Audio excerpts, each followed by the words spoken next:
any number of things about it. It's so rich. But one thing we notice is that it's a dialogue, that it's a conversation, that it lasts for quite a little while, that there is give and take. And we might think to ourselves, maybe that is the way in which we come into relationship with Jesus. Maybe it is through dialogue. Dialogue with ourselves. Dialogue with whoever we're dialoguing with in prayer. Dialoguing with people who love us, who care for us, people we care for and love. That out of the dialogue between the two of them, something new emerges. She is changed, but so is Jesus. This is the first time that he is explicitly clear about the fullness of the grace of God reaching across this ethnic boundary. That this boundary does not exist in the eyes of God and God's love. Jesus is changed and she is changed because they spent time together and listened to one another. So we might for ourselves in this Lenten season ask ourselves how it is that we spend time with Jesus. How is it that we really listen to that voice? The voice, whether that's found in Scripture or whether it's found in the people we love, or however, or maybe it's found just in the Spirit that's within us.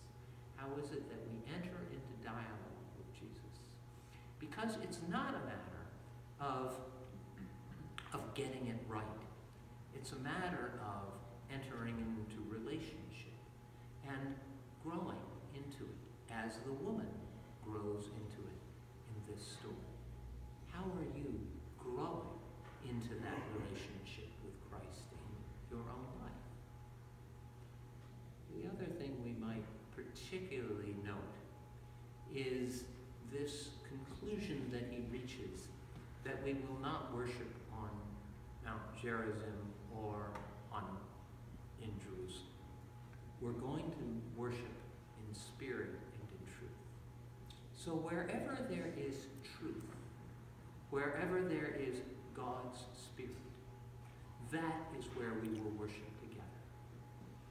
And we might in our own day say, well, you know, that superseding of all ethnic bounds, of all national bounds, of all gender bounds, that's the heart of what our world needs in this moment. We will not ultimately be worshiping Jesus in Jerusalem or Gerizim or in Mecca or in Benares. We will ultimately be worshiping God in spirit and in truth, and we can do that now because Christ is present.